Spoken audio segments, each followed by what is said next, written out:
Bismillahirrahmanirrahim. Assalamualaikum warahmatullahi wabarakatuh.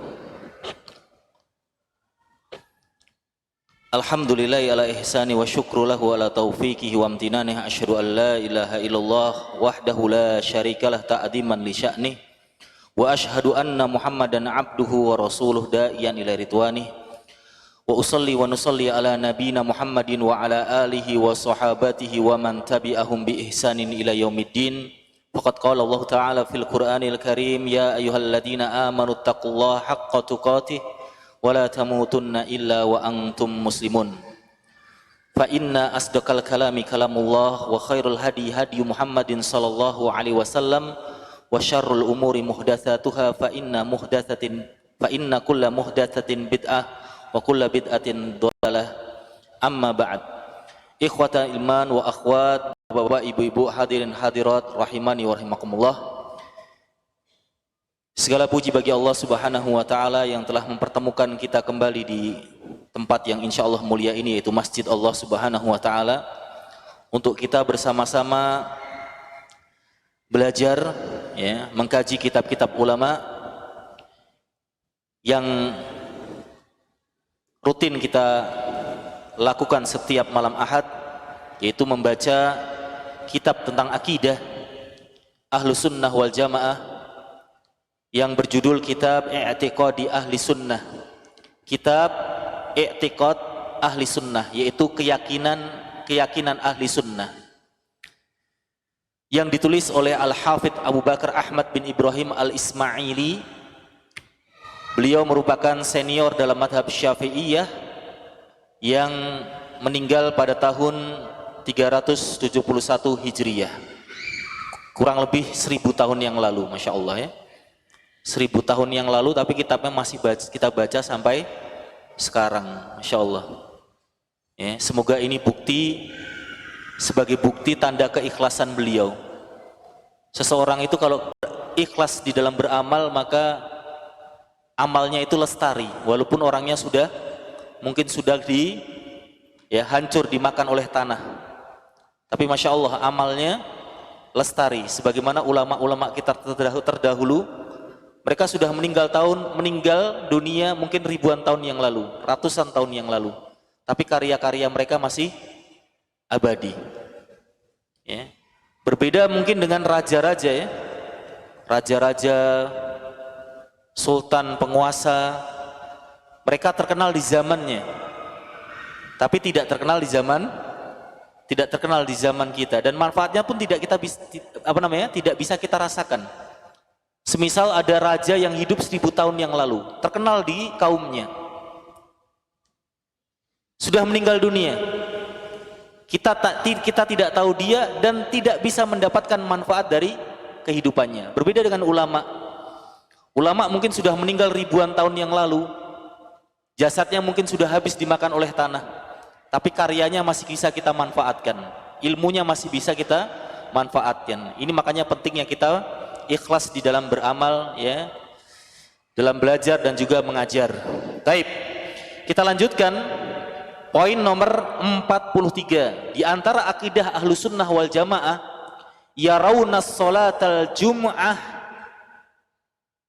yarawna as-sholah, yakni al-jum'ah wa ghairaha khalfa kulli imamin muslimin barran kana au fajiran. Ahlus Sunnah wal Jamaah berpendapat solat atau solat Jumat atau solat jamaah atau solat apapun yang berjamaah di belakang imam muslim, imam yang beragama Islam, baik imam tersebut adalah imam yang soleh, pemimpin yang soleh, atau pemimpin yang fajir, yang ahlu maksiat. Jadi ahlu sunnah berpendapat ya, imam sholat, apakah dia orang yang soleh atau dia ahli maksiat, maka kita wajib sholat di belakangnya ya, wajib sholat di belakang imam tersebut. Fa innallaha faradul jum'ata wa amara bi'tiyaniha, karena Allah Subhanahu wa taala mewajibkan salat Jumat bagi laki-laki dan memerintahkan kita untuk mendatangi sholat Jumat sebagaimana dalam firman Allah Ta'ala dalam surat Jumu'ah ayat ke-9, ya ayyuhalladzina amanu idza nudiya lis-sholati min yaumil jum'ati fas'au ila dzikrillah. Wahai orang-orang yang beriman, jika diserukan ada panggilan adzan sholat Jumat di hari Jumat, maksudnya sholat Jumat, fas'au ila dzikrillah, maka bergegaslah kalian berjalan menuju dzikrillah. Yang dimaksud dzikrillah di sini adalah menuju sholat, yaitu sholat Jumat berjamaah. Fardhon mutlaqon, diwajibkan oleh Allah secara mutlak, ma'a ilmihi ta'ala bi annal qaimina yakunu minhum fajir wal fasik. Allah mewajibkan kita sholat Jumat secara berjamaah di belakang imam, yang mana Allah tahu, karena Allah maha tahu, orang yang mendirikan sholat Jumat itu bisa fajir, bisa fasik, bisa soleh, bisa orang yang soleh, bisa orang ahli maksiat, bisa orang yang fasik. Falam yastasni waktan duna waktin, tapi Allah tidak memberikan pengecualian. Di dalam ayat ini Allah tidak mengatakan, wahai orang-orang yang beriman, kalau diserukan kepada kalian adzan Jumat, maka bergegaslah kalian sholat, kecuali kalau imamnya fasik. Allah tidak mengatakan seperti itu. Tapi Allah mewajibkan secara mutlak. Ini menunjukkan siapapun imamnya, selama sholatnya sah untuk dirinya, maka sah untuk kita. Kecuali kalau sholatnya nggak sah untuk dirinya sendiri. Ada orang yang sholatnya itu nggak sah untuk dirinya sendiri. Kenapa? Karena dia nggak bisa baca Al-Fatihah misalnya, atau mungkin bacaannya sholatnya ngebut, rukun-rukunnya tidak terpenuhi. Sholat yang tidak sah untuk dirinya maka tidak sah untuk orang lain. Dia jadi imam nggak sah untuk yang lainnya.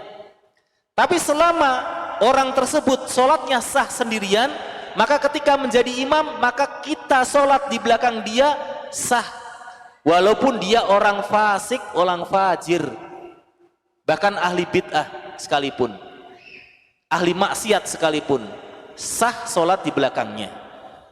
Taib, ini adalah akidah ahli sunnah wal jamaah. Berkata Syekhul Islam Ibnu Taimiyah, ya, di dalam kitab Majmu' Fatawa, wa qad kana as-sahabatu ridwanullahi alaihim yusalluna khalfa man ya'rifuna fujurahu. Dahulu para sahabat, mereka pun sholat di belakang imam yang dikenal dengan kefajirannya, dengan kefasikannya, dengan kemaksiatannya, dengan kezalimannya. Kama shalla Abdullah bin Mas'ud wa ghairuhu minas sahaba khalfal Walid bin Uqbah bin Abi Mu'aid. Sebagaimana Ibnu Mas'ud dan sahabat-sahabat yang lainnya, beliau pernah sholat di belakang Al-Walid bin Uqbah bin Abi Mu'aid. Ini orang terkenal kezalimannya dan terkenal fasiknya dan terkenal durhakanya kepada Allah. Bagaimana tidak? Wa qad kana yashrabul khamr. Ini orang peminum khamr. Al-Walid bin Uqbah, jangan cari nanti di Google. Al-Walid bin Uqbah bin Abi Mu'aid. Ini orang suka minum khamr. Wa shalla marratan as-subha arba'an. Pada suatu hari pernah sholat subuh 4 rakaat. Gimana itu? Ada orang sholat subuh 4 rakaat. Mungkin karena mendem duhur, saking mabuknya sholat subuhnya berapa? 4 rakaat. Sampai-sampai wajaladahu Utsman bin Affan ala dzalika. Sampai-sampai Utsman bin Affan pernah mencambuknya gara-gara apa? Gara-gara melakukan hal tersebut. Bersamaan dengan itu Abdullah bin Mas'ud dan sahabat-sahabat pernah sholat di belakangnya. Siapa? Al-Walid bin Uqbah bin Abi Mu'aid. Contoh yang kedua, wa kana Abdullah bin Umar wa ghairuhu minas sahaba yusalluna khalfal Hajjaj bin Yusuf Ats-Tsaqafi. Dahulu Abdullah bin Umar dan sahabat-sahabat yang lainnya, mereka sholat di belakangnya Hajjaj bin Yusuf Ats-Tsaqafi. Siapa itu? Gubernur Irak di zaman kekhalifahan Abdul Malik bin Marwan. Ini orang terkenal gak bisa berkata-kata, terkenal dolimnya, terkenal mudah menumpahkan darah. Dia sangat benci dengan Ali dan pengikutnya. Makanya orang Syiah ini paling gak senang dengan Hajjaj bin Yusuf. Dia itu aslinya benci Syiah. tapi dilampiaskan kepada pengikutnya Ali. Ini kalau ada sahabat yang kira-kira cenderungnya ke Ali, siapapun itu sahabat atau tabi'in, penggal lehernya. Bahkan dalam sebuah kisah disebutkan singgasana beliau itu di bawahnya kepala, potongan-potongan kepala orang-orang yang dipenggal kepalanya. Hajjaj bin Yusuf. Maka para ulama khilaf, berbeda pendapat antara dia kafir atau tidak kafir. Di antara yang mengkafirkan banyak, di antaranya Mujahid mengkafirkan, Asy-Sya'bi, Imam Sya'bi mengkafirkan. Dan yang tidak mengkafirkan pun banyak. Sahabat-sahabat yang tidak mengkafirkan banyak. Di antaranya Abdullah bin Umar, karena Abdullah bin Umar sholat di belakang Hajjaj bin Yusuf. Itu kalau zaman kita sekarang sudah, wah, udah habis sudah gitu. Ya, bayangin sahabat, wong mencela sahabat saja itu merupakan kekufuran, iya atau tidak? Kita mencela sahabat itu termasuk kekufuran. Ini bukan mencela, dipukul, dipenggal kepalanya, dibunuh. Bersamaan dengan itu sahabat masih sholat di belakang mereka karena beliau adalah pemimpin. Walaupun ulama berbeda pendapat, apakah Hajjaj bin Yusuf di akhir hidupnya taubat atau tidak? Karena orang-orang Syiah saking bencinya dengan Hajjaj bin Yusuf, maka kisah taubatnya ini dipelintir. Jadi kisah-kisah terkait dengan Hajjaj bin Yusuf banyak kisah-kisah palsu hasil rekayasa orang-orang Syiah karena saking bencinya dengan Hajjaj bin Yusuf. Baik, di antara yang lainnya adalah wa kana as-sahaba wa tabi'un yusalluna khalfa ibni Abi Ubaid wa kana muttahaman bil ilhad. Sahabat dan tabi'in mereka pernah sholat di belakangnya Abi Ubaid. Siapa dia? Orang yang tertuduh ateis. Dikenal dengan apa? Tertuduh ateis. Itu pun para sahabat sholat di belakangnya, karena posisinya sebagai pemimpin, sebagai penguasa. Inilah akidah Ahlussunnah wal Jamaah, sholat di belakang penguasa atau pemimpin, ya, walaupun sekalipun dia ahli maksiat, sekalipun dia ahli bid'ah, sekalipun dia fajir. Jamaah rahimani wa rahimakumullah. Berkata Syekhul Islam Ibnu Taimiyah, "Lau alimal ma'umum annal imama mubtadi' yad'u ila bid'atihi aw fasikun dhahirul fiski wa huwal imamur ratib alladzi la tumkinu sholatu ila khalfahu ka imamil jum'ah wal aidaini wal imami fi sholatil haji bil arafah wa nahwi dzalik fa innal ma'muma yusalli khalfahu inda amatis salaf wal khalaf." Syekhul Islam Taimiyah menukil pendapat para salaf dan juga ulama-ulama setelahnya. Kalau kita tahu yang menjadi imam kita ini adalah ahli bid'ah atau orang yang fasik, yang jelas-jelas kemaksiatannya, dan dia merupakan imam rawatib. Imam rawatib. Contohnya imam masjid besar. Di Jakarta ada masjid besar. Imamnya itu. Tapi imamnya itu akhir-akhir ini kok melakukan kefasikan. Bolehkah kita sholat di belakangnya? Nah, dijelaskan oleh Syekhul Islam Taimiyah. Kalau memang imam itu bertugas rawatib di situ, ya imam Jumatnya itu, ya, apalagi dia imam dalam sholat wukuf di Arafah, maka makmum tetap bermakmum di belakang, atau tetap sholat di belakang imam tersebut. Ini menurut pendapat jumhur ulama, pendapat Imam Ahmad, Syafi'i dan Abu Hanifah dan selainnya. Taib. Hada madhabu jamahir ulama Ahmad bin Hanbal wa Syafi'i wa ghairihima bal jama'atu wajibatun 'alal a'yan fi dhahiri madhabi Ahmad wa man tarakal jum'ah wal jama'ah khalfal imam fajir fa huwa mubtadi' indal Imam Ahmad wa ghairihi min a'immatis sunnah. Bahkan Imam Ahmad berpendapat, pendapatnya Imam Ahmad itu dalam madhab Hambali, salat wajib jamaah itu hukumnya apa? Dalam pendapat Hambali hukumnya wajib. Kalau Imam Syafi'i, ya fardu kifayah atau sunnah muakkadah. Dalam madhab Hambali, hukum sholat berjamaah bagi laki-laki itu wajib. Kalau sampai seseorang gara-gara imamnya fajir, gara-gara imamnya ahli maksiat, dia nggak mau sholat di belakangnya, kata Imam Ahmad, orang ini dikatakan ahlu bid'ah. Jadi kalau ada makmum, dia nggak jadi sholat jamaah gara-gara imamnya ahli maksiat, Ya, kemudian dia mengerjakan sholat sendiri atau ya dia beralih gitu ya, maka dia dikatakan mubtadi, ahli bid'ah menurut pendapatnya Imam Ahmad dan para a'immah sunnah yang lainnya. Nah, ini penting. Akidah Ahlussunnah wal Jamaah ya, yang seperti ini menjadi perhatian khusus.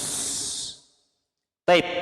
Poin nomor 44. Wa yarawna jihadal kuffari ma'ahum wa in kanu jawratan. Ahlussunnah memandang atau berpendapat wajibnya jihad, berperang bersama, berperang memerangi orang-orang kafir bersama pemimpin-pemimpin atau penguasa-penguasa, walaupun pemimpin-pemimpin, penguasa-penguasa kita ini adalah pemimpin-pemimpin dan penguasa-penguasa yang fajir, zalim, ahli maksiat. Jihad kalau diserukan oleh seorang penguasa, baik penguasa itu orang yang soleh ataupun penguasa tersebut orang yang sangat zalim, maka kita tetap sami'na wa ata'na, berjihad bersama mereka. Bahkan disebutkan wa kadzalikal hajj, begitu juga dengan haji. Makanya haji itu sebenarnya urusan penguasa. Ya, haji di Indonesia itu ya sebagaimana dikatakan oleh Ustadz Erwandi, ana hanya menukil saja ya, menukil perkataan Dr. Erwandi, sistemnya mengandung goror. Kenapa mengandung goror? Antum bayarnya di awal 25 juta setoran awalnya. Nanti ketika berangkat bayarnya berapa? Ada yang tahu? Tidak ada yang tahu. Karena bisa jadi tahun ini, tahun kedepannya berbeda. Disinilah letak kegororannya, kata Dr. Erwandi. Bersamaan dengan itu, apakah kita akan sistemnya tidak benar ini? Udah berangkat haji sendiri aja, haji koboi, nggak usah lewat pemerintah. Boleh? Wallahu a'lam, tidak boleh. Tidak boleh. Harus seizin pemerintah karena itu urusan luar negeri, bilateral. Tidak boleh dengan sistem jadi turis, wisata dulu ke Turki, habis Turki melipir membuning Saudi. Ya, kemudian kejar-kejaran sama polisi, akhirnya bisa haji, namanya haji koboi itu. Ya, itu tidak boleh. Maka di sini disebutkan wa kadzalikal hajj. Haji itu bersama pemerintah. Kama qala Tahawi, sebagaimana yang dikatakan oleh Imam Tahawi dalam madhab Hanafi. Wal hajju wal jihadu madiyani ma'a ulil amri minal muslimina. Haji dan jihad harus dilakukan bersama ulil amri minal muslimin. Wa barrihim wa fajirihim ila qiyamis saah. Baik pimpinan ulil amri, penguasa tersebut adalah orang yang soleh ataupun orang yang fajir, dan ketentuan ini berlaku sampai dengan hari kiamat. La yubtiluhuma syai', tidak ada yang bisa membatalkan keduanya. Wala yungkiduhuma. Qala Ibnu Abil Izz, berkata Ibnu Abil Izz yang mensyarah perkataan Tahawi, beliau termasuk Hanafi juga, li'annal hajja wal jihada fardhani yata'allaqani bis safari, karena haji dan jihad itu kedua-duanya butuh safar. Jihad itu butuh safar, haji juga butuh safar. Fala budda min sa'is yasusun nasa fihima. Yang namanya safar harus ada pimpinan safar. Yang namanya safar harus ada apa? Pimpinannya safar. Maka yang mengatur siapa? Wa yuqawimul adu wa hadzal ma'na kama yahsulu bil imami albir yahsulu bil imamil fajir. Maka yang mengatur barisan kaum muslimin dalam jihad maupun dalam haji ini tidak bisa dilakukan kecuali oleh seorang yang memiliki otoritas, seorang penguasa, baik penguasa yang soleh maupun penguasa yang fajir, ahli maksiat. Baik. Poin ke-45, akidah Ahlussunnah yang berikutnya adalah wa yarawna du'a lahum bi islahi wal atfi ilal adli. Ahlus sunnah wal jamaah berpendapat, loh mana itu? Ahlus sunnah wal jamaah berpendapat, ya, mendoakan waliul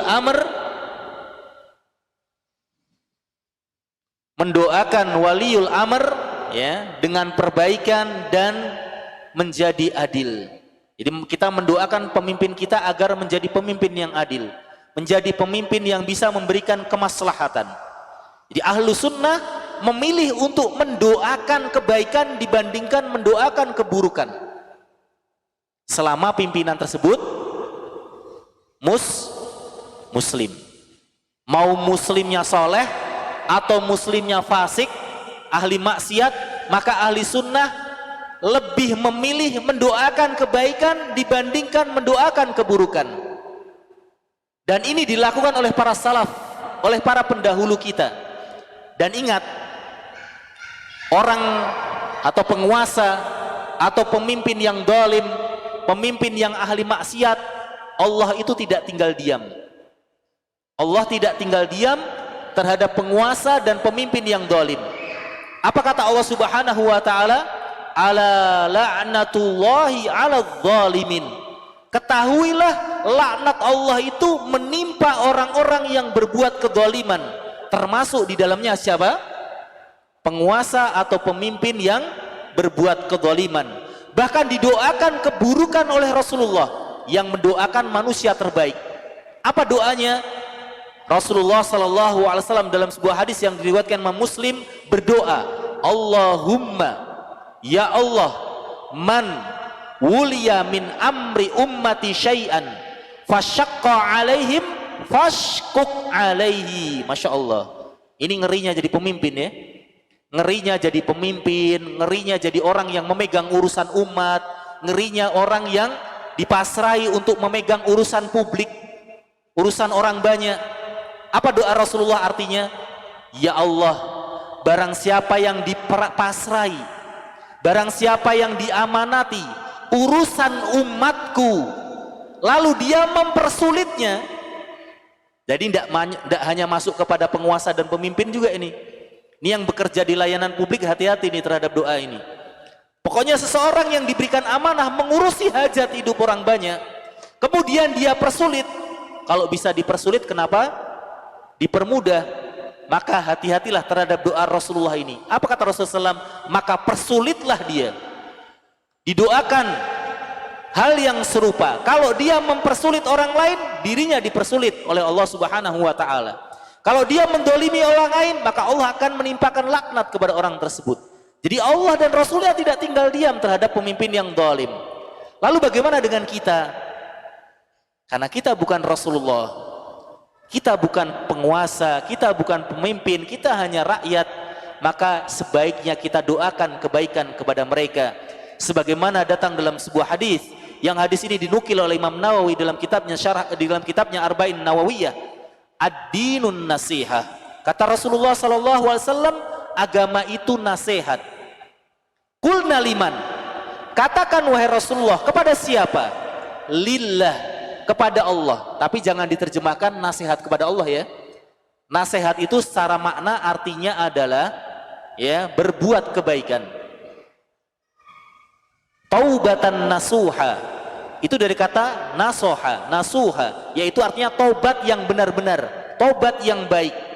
Jadi makna nasihat itu adalah berbuat baik kepada Allah, berbuat baik kepada kitab Allah, berbuat baik kepada Rasulullah, dan memberikan nasihat kepada pimpinan, ya, penguasa, pemerintah kaum muslimin dan rakyatnya. Apa yang dimaksud dengan memberikan nasihat kepada pemimpin atau pemerintah kaum muslimin dijelaskan oleh Syekh Abdurrahman bin Nasir Al-Barak. Ketika beliau menjelaskan makna hadis ini, maka beliau mengatakan ad-du'a'u lahum bis-shalah. Kita mendoakan pemimpin kita dengan kebaikan, dengan maslahat. Hada mujibun nasihati, dan ini adalah konsekuensi dari nasihat. Jadi kalau kita nggak bisa menasihati penguasa kita dengan empat mata, karena dia mungkin untuk menemui penguasa tersebut, menemui pemimpin tersebut, tidak bisa karena ada Ya karena ada penghalang antara kita dengan dia, tidak mudah menemui mereka, maka bentuk nasihatnya adalah dengan mendoakan. Kata beliau. Jamaah rahimani wa rahimakumullah, Al-Imam Al-Barbahari, Al-Imam Al-Barbahari beliau mengatakan, idza ra'aita ar-rajula yad'u 'ala sultan fa'lam annahu sahibu hawa. Jika engkau melihat seseorang mendoakan keburukan kepada pemimpin, maka ketahuilah bahwasanya dia itu adalah ahlul hawa. Wa idza ra'aita ar-rajul yad'u li sultani bis-shalah fa'lam annahu sahibu sunnah insyaallah taala. Kalau engkau mendapatkan seseorang mendoakan kebaikan bagi pemimpin, maka ketahuilah sesungguhnya dia adalah ahlu sunnah insyaallah taala. Berkata Fudail bin Iyad rahimahullahu taala, "Lau kanat li da'watun ma ja'altuha illa fi sultan." Kalau aku punya doa yang mustajab satu, maka satu doa yang mustajab itu aku akan tujukan, aku akan hadiahkan kepada pemimpin, kepada penguasa, yaitu apa? Yaitu mendoakan kebaikan. Qila lahu ya Aba Ali fassir lana hada. Maka dikatakan kepada Fudail bin Iyad, wahai Fudail, ya Aba Ali, tolong engkau terjemahkan, tolong engkau artikan maksud perkataanmu. Kalau kamu punya satu doa yang mustajab, kalau aku punya satu doa yang mustajab, pasti doa itu akan aku berikan kepada pemimpin. Maksudnya apa? Dijelaskan oleh beliau, idza ja'altuha fin nafsi lam ta'duni wa idza ja'altuha fi sultan saluha fasaluha bisolahi al-ibad wal balad. Beliau mengatakan, kalau doa itu yang mustajab itu aku gunakan untuk diriku sendiri, ya, aku gunakan untuk diriku sendiri, maka ya kebaikannya akan kembali kepada siapa? Kita kalau punya doa mustajab, kita gunakan untuk diri kita sendiri. Ya Allah, ya, berikanlah aku rizki yang banyak. Itu manfaatnya untuk siapa? Untuk kita. Tapi kata beliau, kalau doa itu aku panjatkan kepada Allah dan aku tujukan kepada seorang pemimpin, dan doa tersebut adalah doa soluha kebaikan, fasoluha bisolahil ibad wal bilad, maka ketika doa itu diijabahi oleh Allah dan pemimpin tersebut menjadi pemimpin yang baik, penguasa yang baik, maka manfaatnya bukan hanya untuk kita, tapi untuk siapa? Untuk rakyat dan juga untuk suatu negara. Manfaatnya lebih banyak. Insya Allah ya. Ini orangnya nggak egois berarti. Kalau kita mungkin ya mendapatkan satu keistimewaan dari Allah, kamu punya satu doa yang akan dikabulkan, mungkin kita akan berdoa untuk siapa? Untuk diri kita sendiri. Tapi beliau tidak. Kalau aku memang punya satu doa yang mustajab, maka aku akan doakan pemimpin, penguasa. Kenapa? Karena kalau penguasanya baik, yang merasakan bukan hanya kita pribadi, tapi siapa? Kita, orang lain, dan juga satu negara. Masya Allah.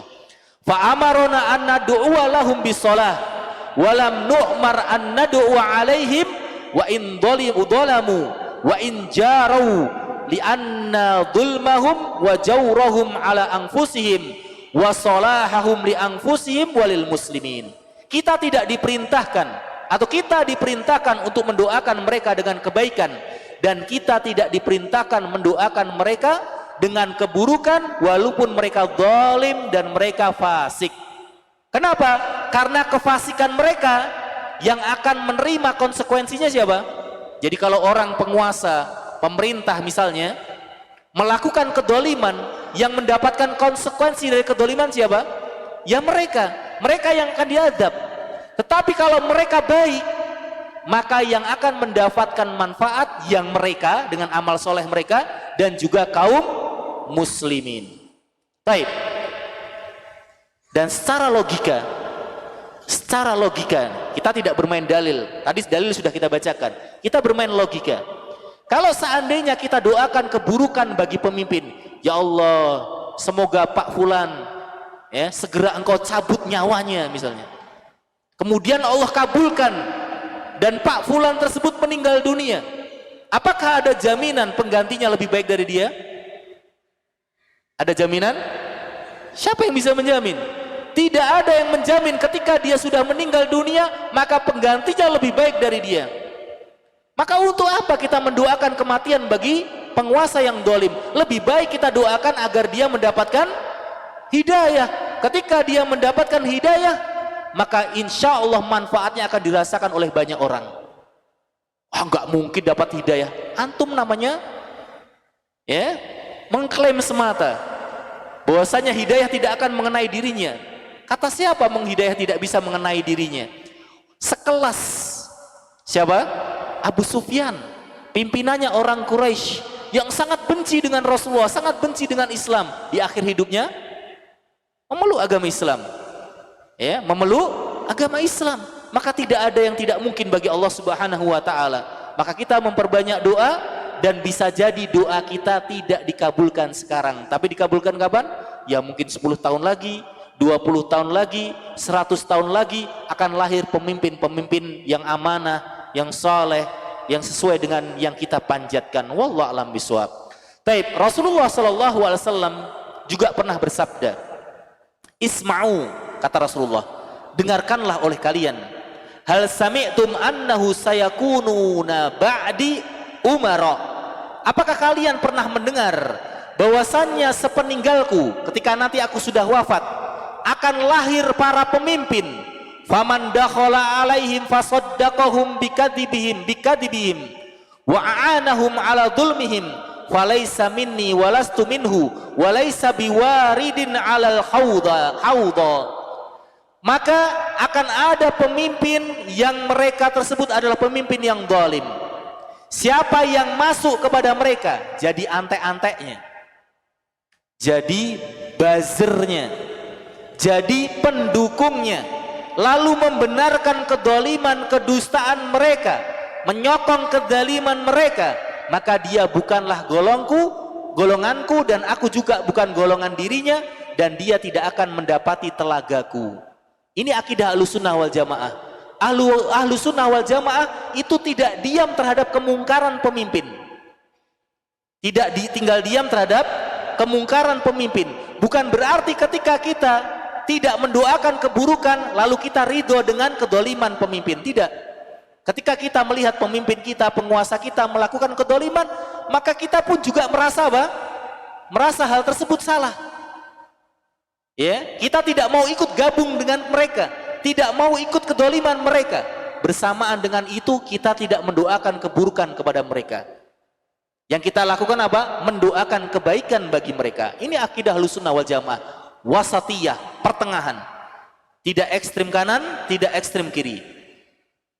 Tidak ikut bersama mereka di dalam kedoliman, tapi bersamaan itu tidak bergulu, tidak ekstrim dengan ya memberontak mereka, ya melaknat mereka. Nah, inilah yang dinamakan dengan wasatiyah, pertengahan. Jamaah rahimah dan rahmatullah, dijelaskan di poin berikutnya, wala yarawunal khuruja bisayfi alaihim. Ahlussunnah juga berpendapat bahwasannya tidak boleh memberontak, khuruj, keluar dari ketaatan, memberontak mereka dengan senjata, ya memberontak kepada penguasa yang zalim dengan senjata. Nah, ini yang harus dipahami. Kemarin sudah kita sebutkan ya, di antara terpilihnya penguasa atau pemimpin di dalam agama Islam, yang pertama dengan apa? Yang pertama dengan wasiat Nabi, yaitu Abu Bakar. Ya, bisa juga dengan musyawarah yang dilakukan oleh sebagian orang. Dan di antaranya adalah dengan ghalabah, di kudeta.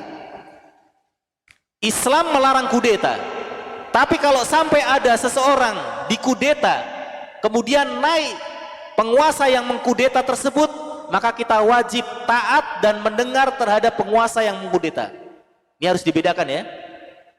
Kita tidak mendukung seseorang yang mengkudeta penguasa. Jadi kalau ada orang yang mengkudeta penguasa, kita nggak setuju. Bahkan kita halangi.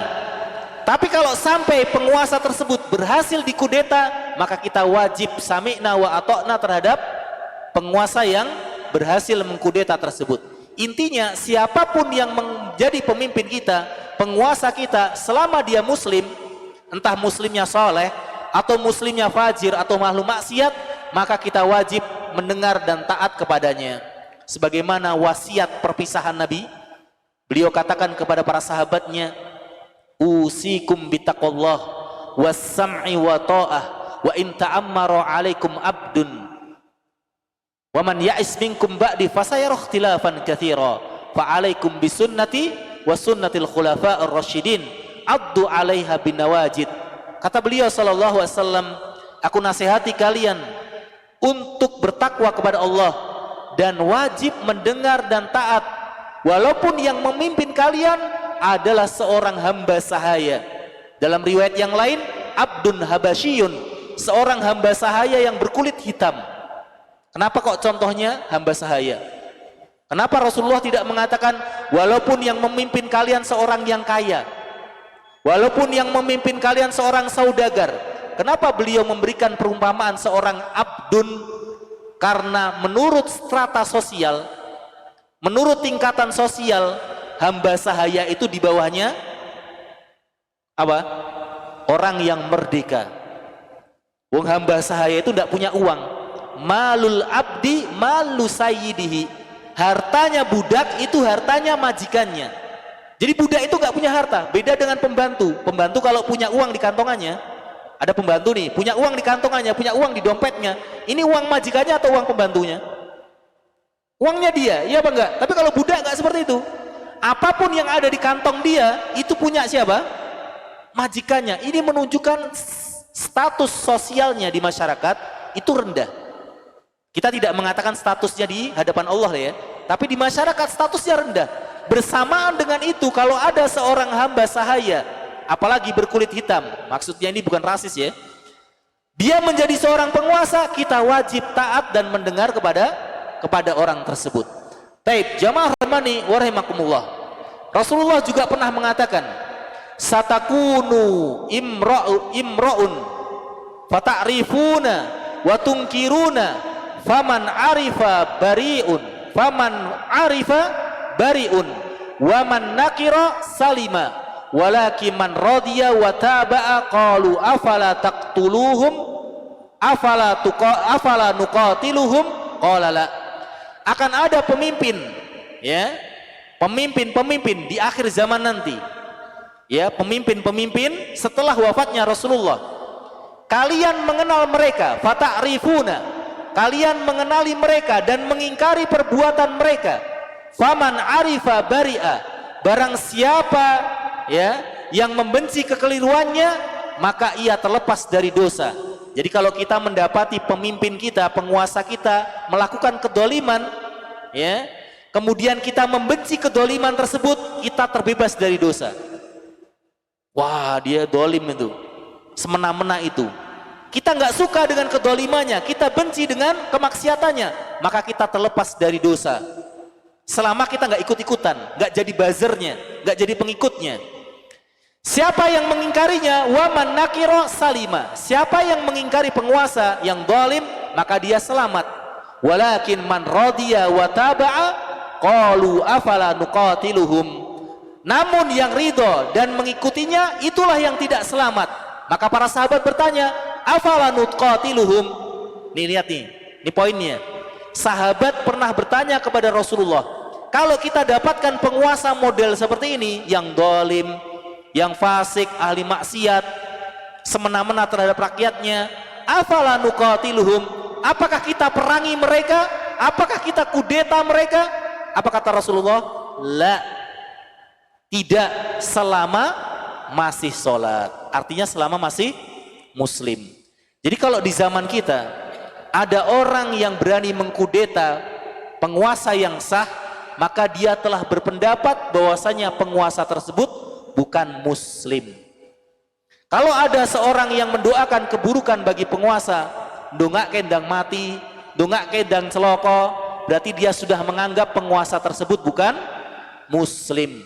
Nah, kalau dia berani mengklaim bahwasanya seseorang bukan muslim, maka hendaknya dia menyiapkan hujah dia di hadapan Allah Subhanahu wa taala. Apa dalil dia sampai berani mengeluarkan seseorang dari keislamannya, dan ini tanggung jawabnya pribadi-pribadi. Wallahu a'lam bishawab. Semoga yang sedikit ini bermanfaat. Wabillahi taufik wal hidayah. Subhanaka Allahumma wa bihamdika asyhadu an la ilaha illa anta astaghfiruka wa atubu ilaik. Assalamualaikum warahmatullahi wabarakatuh.